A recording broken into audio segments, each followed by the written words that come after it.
ఓం శ్రీ గణేశాయ నమః. శ్రీమాత్రే నమః. శివాయ గురవే నమః. శ్రీకృష్ణ పరబ్రహ్మణే నమః. శ్రీరామాయ నమః. శ్రీ గురుభ్యో నమః. సచ్చిదానందరూపాయ విశ్వోత్పత్యాదిహేతవే తాపత్రయ వినాశాయ శ్రీకృష్ణాయ వయం నమః. మోహనవాణి ఛానల్ ద్వారా నల దమయంతుల కథని వింటూ ఉన్నటువంటి భక్తామ తల్లులకు తండ్రులకు ముందుగా నా యొక్క సాధువాదాలు. నిన్న మూడో భాగంలో నలమహారాజు దమయంతిని విడిచిపెట్టి వెళ్ళిపోయిన తర్వాత జరిగినటువంటి ఘట్టం చెప్పుకుంటున్నాం. అందులో భాగంగా ఒక బోయవాడు పాము బారి నుంచి ఆమెను రక్షించటం, ఆ తర్వాత వాడే ఆమె మీద కామమోహితుడు కావటం, అతన్ని శపించటం, ఆ తర్వాత కొంతమంది వ్యాపారస్తులు బ్రాహ్మణులు వెళుతూ ఉంటే వాళ్ళతో పాటు కలిసి వెళ్ళటం, ఏనుగుల గుంపు వల్ల ఇబ్బంది పడటం, ఆ తర్వాత మిగిలినటువంటి బ్రాహ్మణులతో కలిసి దమయంతీదేవి తమ పినతల్లి అని తెలియకపోయినా ఆ పినతల్లి ఆమె భర్త పరిపాలించేటటువంటి సుబాహుడి యొక్క రాజధానికి చేరుకుంది. ఆ రాజు పేరు సుబాహుడు. ఇవాళ నాలుగో భాగంలో ఆ తర్వాత కథని చెప్పుకుందాం. ఆ విధంగా సుబాహుడి యొక్క రాజధానిలో రాజమార్గంలో దమయంతి వెళుతూ ఉన్నది. ఆమెను చూసినటువంటి నగర పౌరులు ఆమెను ఎవరో ఒక పిచ్చి మహిళ అనుకున్నారు. ఎందుకని? సగం చీరతో ఉంది, మాసిపోయిన వస్త్రాలతో ఉంది, మట్టి కొట్టుకుపోయిన శరీరంతో ఉంది. కొంతమంది పిల్లలైతే ఆమె వెంటపడ్డారు. ఈలోగా దమయంతి రాజమందిరాన్ని చేరుకుంది. ఆ సమయంలో రాజమాత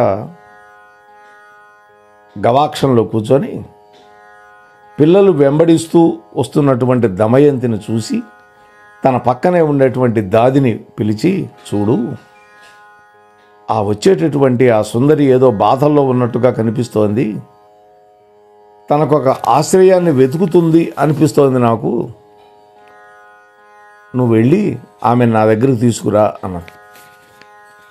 పరమ దయాళు ఆమె. ఇంకా మరొక మాట చెప్పింది.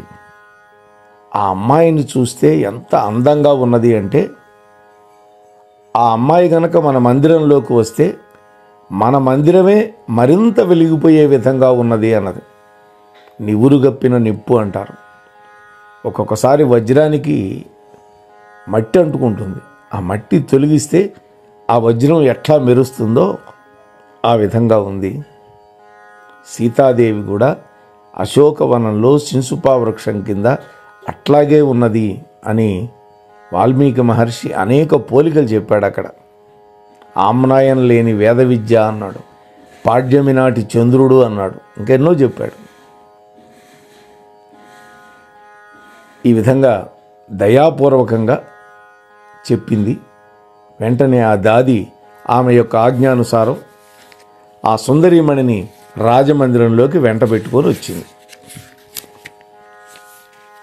దమయంతి రాజమందిరంలో అడుగు పెట్టగానే రాజమాత ఆమెతో అన్నది, అమ్మాయి, చూస్తూ ఉంటే నువ్వు చాలా కష్టాల కడలిలో ఉన్నట్టు కనిపిస్తున్నావు. అయినప్పటికీ నీ శరీరం ఇంత కాంతివంతంగా ఎలా ఉంది? అసలు నువ్వెవరు చెప్పమ్మా? ఎవరి భార్యవి? అసహాయమైనటువంటి స్థితిలో ఉండి కూడా ఏమాత్రం భయం లేకుండా ఎలా ఉండగలిగావు అన్నది. దమయంతి అన్నది, మహారాణి, నేను ఒక పతివ్రతని, మంచి కులంలో పుట్టాను, అయినప్పటికీ దాసీ పని చేస్తూ ఉన్నాను. అంతఃపురంలో ఉండేటటువంటి దాన్ని. నేను ఎక్కడైనా ఉండగలను, కందమూలాలను తింటూ కాలం గడపగలను. నా పతిదేవుడు ఎంతో గుణవంతుడు, నన్ను చాలా ప్రేమగానే చూసుకుంటూ ఉండేవాడు. కానీ నా దురదృష్టం వల్ల నా పట్ల ఏ అపరాధం లేకుండానే రాత్రి సమయంలో నన్ను ఒక్కతినే నిద్రిస్తున్న సమయంలో వదిలిపెట్టి ఎక్కడికో వెళ్ళిపోయాడు అన్నది. ఇంత చేసిన భర్తను ఒక్క మాట కూడా అనడాల. గమనించండి. ఈ కథ పాండవులతో పాటు ద్రౌపదీదేవి కూడా వింటున్నది. ద్రౌపదీదేవికి భవిష్యత్తులో ఉపయోగపడేటటువంటి కథ ఇది. ఎందుకని? ఆమె కూడా విరాట నగరంలో అజ్ఞాతవాస సమయంలో దాస్యం చేయాలి. ఇది ఒక మెట్టు అన్నమాట ఆమెకు కూడా. మహారాణి అప్పటి నుంచి రాత్రి పగలు అని తేడా లేకుండా నా భర్త యొక్క వియోగంలో తపించిపోతూ ఉన్నాను. ఈ మాటలు చెబుతున్నప్పుడు ఆమె కన్నీళ్లు వరదగట్టినాయి. ఏడవటం మొదలుపెట్టింది. దుఃఖం తగ్గాలంటే ఏడవాలి. దమయంతి యొక్క కథ విని రాజమాత కూడా కరిగిపోయింది. వెంటనే, కళ్యాణి, నాకు సహజంగానే నీ మీద ప్రేమ కలుగుతున్నది. అందువల్ల నువ్వు నా వద్దనే ఉండు. రక్త సంబంధం అనేది ఎక్కడికి పోదు. ఇదే మనం గమనించాల్సింది. మనం పాత సినిమాల్లో కూడా అన్నదమ్ములు తప్పిపోతారు, మళ్ళీ కలుసుకుంటారు, వాళ్ళు అన్నదమ్ములని తెలియరు. కానీ ఒకళ్ళని చూసినప్పుడు ఒకళ్ళకి హృదయ స్పందన ఆ విధంగా కలుగుతుంది. అమ్మా, నీ భర్త ఎక్కడ ఉన్నాడో గట్టిగా వెతికించే పని నేను చూస్తా. నీ భర్త ఎప్పుడు వస్తాడో అప్పుడు కలుసుకుంది, కానీ అప్పటిదాకా నువ్వు ఇక్కడే ఉండు అన్నది. దమయంతి అన్నది, తల్లి, మీరు ఉండమంటున్నారు, నాకు కూడా సంతోషమే, ఉంటాను. కానీ కొన్ని షరతుల మీద నేను మీ వద్ద ఉంటాను అన్నది. ఇవే మాటలు ద్రౌపదీదేవి కూడా సుదేష్ణకు ఒప్పగించింది. ఏమని? నేను ఎంగిళ్ళు తిన్ను, ఎవరి కాళ్ళు పట్టను, పరపురుషుడితో మాట్లాడను అన్నది. సంస్కృతంలో వ్యాసుల వారు ఏం చెప్పారంటే, ఉచ్చిష్టం నైవ భుంజీయాం నకుర్యాం పాదధావనం నచాహం పురుషానన్యాన్ ప్రభాషేయం కథంచన అన్నాడు. ఇంకా ఏం చెప్పిందంటే, ఎవడైనా పరపురుషుడు నా పట్ల దుష్టమైన మనస్సుతో గనక ప్రవర్తిస్తే అతన్ని మీరు దండించాలి. ఇదే మాట కూడా చెప్పింది ద్రౌపది. ఆ తర్వాత ఈ కథ విని గుర్తుపెట్టుకొని దీన్ని అనుసరించింది ఆ తల్లి. అందుకనే ఇటువంటి అద్భుతమైన కథని బృహదర్శివ మహర్షి పాండవులకి చెప్పాడు, వాళ్ళకు ఉపయోగపడుతుంది కాబట్టి. ఒకవేళ మీరు దండించిన మళ్ళా అలాంటి దుష్టకార్యమే చేస్తూ ఉంటే అటువంటి వ్యక్తికి మీరు మరణశిక్ష విధించాలి. నేను నా భర్తను అన్వేషించడంలో బ్రాహ్మణులతో మాత్రం మాట్లాడతాను. దయతోటి మీరు నా షరతులను గనక అంగీకరిస్తే నేను ఇక్కడ ఉంటాను అంది. తాను ఆశ్రయం కోసం వచ్చింది, కానీ షరతులు పెడుతోంది. అది ఆమె యొక్క పాతివ్రత్య వైభవం. అమ్మా, ఈ విధంగా అంటున్నానని మీరు వేరే విధంగా అనుకోవద్దు, ఇది నా వ్రతం అన్నది. దమయంతి యొక్క నియమాలని విన్న తర్వాత కూడా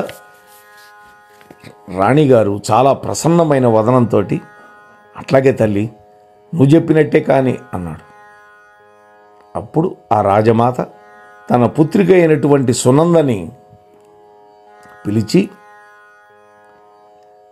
అమ్మా సునంద, ఈ అమ్మాయిని జాగ్రత్తగా చూసుకో. ఎందుకంటే ఈమె వయసులో నీతో సమానంగా ఉంది.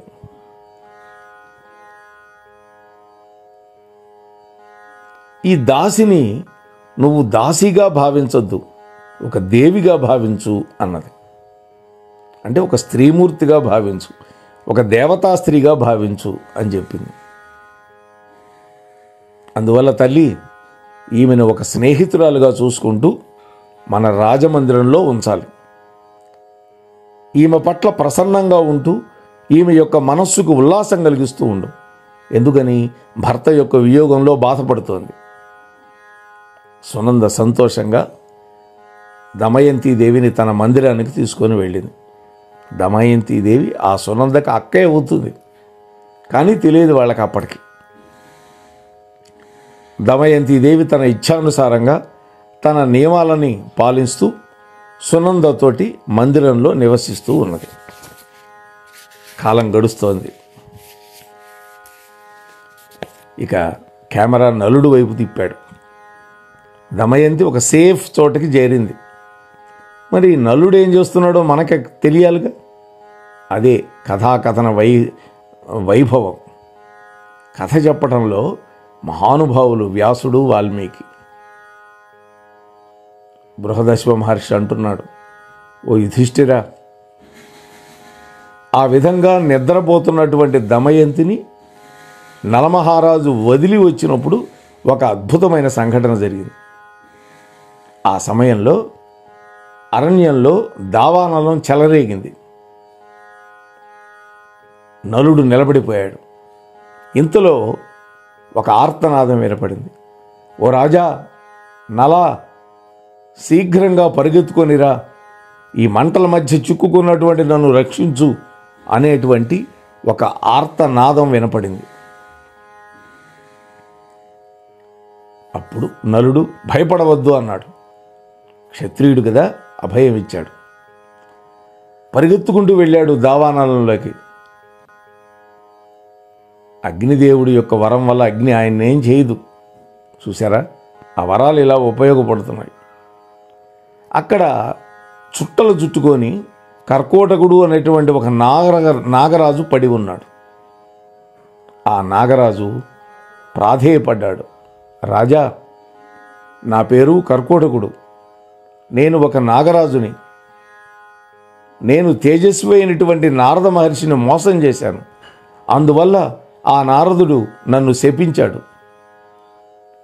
నలుడు వచ్చి లేవదీసేంత వరకు ఇక్కడే పడి ఉండు అన్నాడు. నలుడు వచ్చి నిన్ను బయటకు తీసుకువస్తే అప్పుడు నీకు శాప విమోచనం అని నారదుడు చెప్పాడు ఆనాడు. అటువంటి శాప కారణంగా ఇక్కడ నుండి ఒక్క అడుగు కూడా కదిలించలేకుండా ఉన్నాను. నన్ను రక్షించు, లేకపోతే ఈ మంటల్లో పడి మాడి మసైపోతాను అని మొరపెట్టుకున్నాడు. ఓ నరరాజా, నీవు నాకు శాప విమోచన చేయి. నేను నీకు మిత్రునవుతాను, నీకు మేలు చేస్తాను. నా మాట నమ్ము. నేను చాలా బరువుగా ఉన్నానని ఎలా మొయ్యాలి అనుకోవద్దు. ఇప్పుడే నేను తేలిగ్గా మారుతాను అన్నాడు. అంటే అణిమాది అష్టసిద్ధులు వడికొచ్చు. దయామయుడైనటువంటి నలుడు బొటన వేలుతో సమానంగా మారిపోయినటువంటి ఆ కర్కోటక సర్పాన్ని లేవదీశాడు. దావానలం నుండి బయటికి తెచ్చాడు. అప్పుడు కర్కోటకుడు అన్నాడు, రాజా, నన్ను నీవు భూమి మీద పడేయొద్దు, కొన్ని అడుగుల వరకు లెక్క పెడుతూ వెళ్ళు అన్నాడు. నలమహారాజు కర్కోటకుడు చెప్పినట్టుగానే అడుగులు లెక్క పెడుతూ 1, 2, 3, 4, 5 ఇట్లా లెక్కబెట్టి దశ అనగానే కర్కోటకుడు నలుణ్ణి కాటేశాడు. అంటే మామూలుగా దశ అంటే 10 అని. ఆ విధంగా నలుడు ఉచ్చరించినటువంటి శబ్దానికి దీటుగా కాటు వేయమనేటువంటి అర్థం వచ్చేటట్టుగా భావించుకోవాలని కర్కోటకుడి యొక్క నియమం.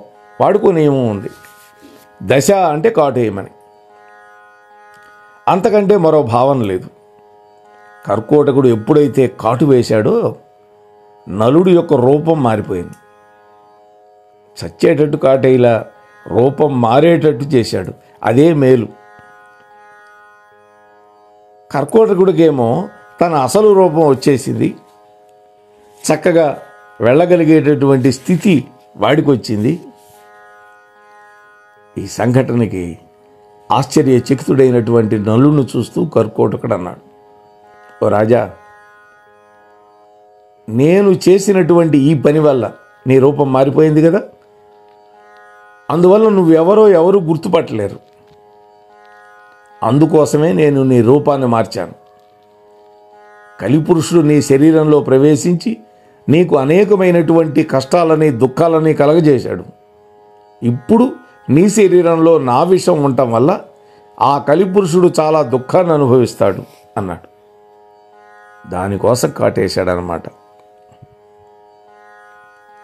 నీవు నన్ను రక్షించావు, ఇప్పుడు నిన్ను బాధించేటటువంటి పశుపక్షుల వల్ల, శత్రువుల వల్ల, అంతేకాదు బ్రహ్మవేత్తల శాపాల వల్ల కూడా నీకే భయం ఉండదు. ఇప్పుడు నీ మీద ఏ విష ప్రభావం కూడా ఉండదు. అంతేకాదు ఇక యుద్ధాలలో నీవే గెలుస్తావు. ఇప్పుడు నీ పేరు బాహుకుడు అని మార్చుకో. జ్యోత విద్యలో అద్భుతమైన ప్రావీణ్యం కలిగినటువంటి ఋతుపర్ణ రాజు నగరమైనటువంటి అయోధ్యకు వెళ్ళు. నీవు ఆయనకి అస్య విద్యా రహస్యాలు బోధించు. ఆయన నీకు జ్యోత విద్యా రహస్యాలు చెబుతాడు. ఆ విధంగా ఆయన నీకు మంచి మిత్రుడవుతాడు. జూదంలో రహస్యాలు తెలుసుకున్న తర్వాత నీ ధర్మపత్ని, నీ బిడ్డలని, రాజ్యం ఒకటేమిటి అన్నీ కూడా నీకు లభిస్తాయి. నీకు నీ పూర్వరూపం ఉండేటటువంటి కావాలి అనుకున్నప్పుడు, అంటే ఇప్పుడు బాహుకుడుగా మారావు, వికృత రూపం వచ్చింది. ఈ వికృత రూపం పోయి నీ మామూలు రూపం అవసరం అనిపించినప్పుడు నన్ను తలుచుకో. ఇదిగో నేను ఒక వస్త్రాన్ని ఇస్తున్నాను, ఆ వస్త్రాన్ని కప్పుకుంటే చాలు నీ రూపం నీకు వచ్చేస్తుంది అని చెప్పి కర్కోటకుడు నలుడికి 2 దివ్య వస్త్రాలు బహుకరించి అక్కడికక్కడే అంతర్ధానం అయిపోయాడు. నలమహారాజు అక్కడి నుంచి బయలుదేరాడు. 10 రోజులు ప్రయాణం చేసి ఋతుపర్ణ రాజు రాజధాని అయినటువంటి అయోధ్య నగరానికి చేరుకున్నాడు. నలుడు రాజుగారి యొక్క దర్బారులోకి వెళ్ళాడు. అక్కడికి వెళ్ళి రాజుగారికి నమస్కరించి, మహారాజా, నా పేరు బాహుకుడు. నేను గుర్రాలని రకరకాలుగా నడపడం వంటి అశ్వవిద్యా నైపుణ్యాలు బాగా తెలిసిన వాడిని. అశ్వవిద్యలో నాతో సరిసమానమైనటువంటి నైపుణ్యం గలవాడు ఈ భూమండలంలో మరొకడు లేడు. అలాగే గంభీరమైన సమస్యల్లో సైతం నేను మీకు సలహాలు ఇవ్వగలను. అవి ఆర్థికపరమైన, పరిపాలనాపరమైనవైనా పర్వాలేదు. అంతేకాదు మహారాజా, పాక విద్యలో నేను ఆరితేరిన వాడిని. రకరకాల వంటలు ఎన్నో చేయగలను, రుచికరంగా చేస్తాను. నా హస్తకౌశలానికి సంబంధించిన అనేకమైన పనులు కూడా చేయగలను, అంటే చేతితో చేసే పనులు చేయగలను. నా చేతులు సుకుమారమైనవి కానే కావు మహారాజా, కఠినాతి కఠినమైనటువంటి పనులు కూడా నేను చేయగలను మీకోసం. కాబట్టి తమరు నాకు జీవన భృతి కల్పించి మీ కొలువు కూటంలో పెట్టుకోండి అన్నాడు. ఋతుపర్ణుడు అన్నాడు, ఓ బాహుక, నీవు బాగా చక్కగా మాట్లాడావు.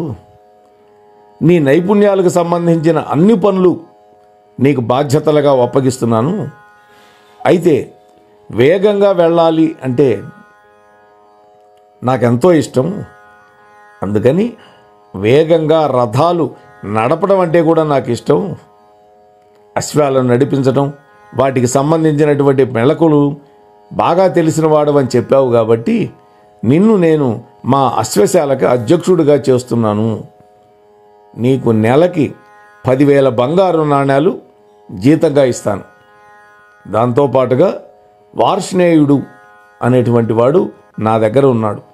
ఇతడు ఎవరో కాదు, నలుడు యొక్క పూర్వపు సారథి. అలాగే జీవలుడు, వీళ్ళిద్దరూ ఎప్పుడూ నీ దగ్గరే ఉంటారు సహాయకులుగా. నీవు ఆనందంగా నా ఆస్థానంలో ఉండొచ్చు అన్నాడు. ఆ విధంగా ఋతుపర్ణ మహారాజు యొక్క సత్కారాలను గ్రహించి నలుడు బాహుకుడు అనేటువంటి పేరుతోటి, ఒక వికారమైన రూపంతో వార్ష్ణేయుడితోటి, జీవలుడితోటి అయోధ్యలో నివసిస్తూ ఉన్నాడు. అయితే ఉన్నాడే కానీ ప్రతిరోజు కూడా నలుడు రాత్రిపూట దమయంతీదేవిని స్మరించుకుంటూ, అయ్యో ఆకలి దప్పులతో దమయంతి నీవెక్కడున్నావు, ఏం చేస్తున్నావు, ఎక్కడ నిద్రపోతున్నావు అని పలవరిస్తూ ఉండేవాడు. నువ్వు బతకటం కోసం ఎవరి వద్ద చాకిరీ చేస్తున్నావో కదా అని అనుకుంటూ ఉండేవాడు. అనేక విధాలుగా ఆ దమయంతిని గురించి ఆలోచిస్తూ ఉండేవాడు బాహుక రూపంలో ఉన్న నలుడు. ఇలా ఎన్నో అనుకున్నా తనను ఎవరూ గుర్తించకుండా ఉండేటట్లుగా ప్రవర్తిస్తూ ఆ ఋతుపర్ణ మహారాజు దగ్గర ఉంటూ ఉన్నాడు. అలా ఉంటూ ఉండగా మరి ఏమి జరిగిందో, ఆ జరిగినటువంటి విశేషాలు తెలుసుకోవాలి అంటే మనం మరొక 24 గంటలు వేచి ఉండాలి.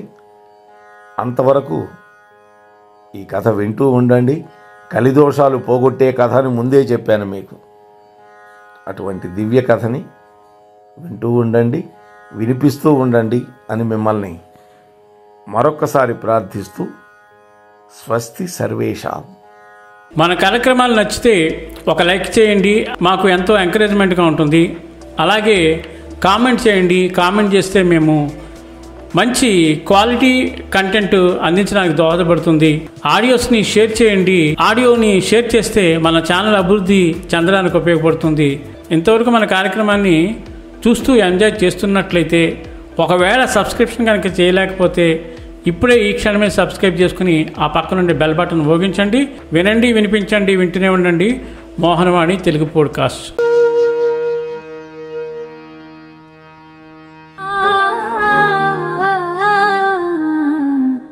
మోహనవాణి.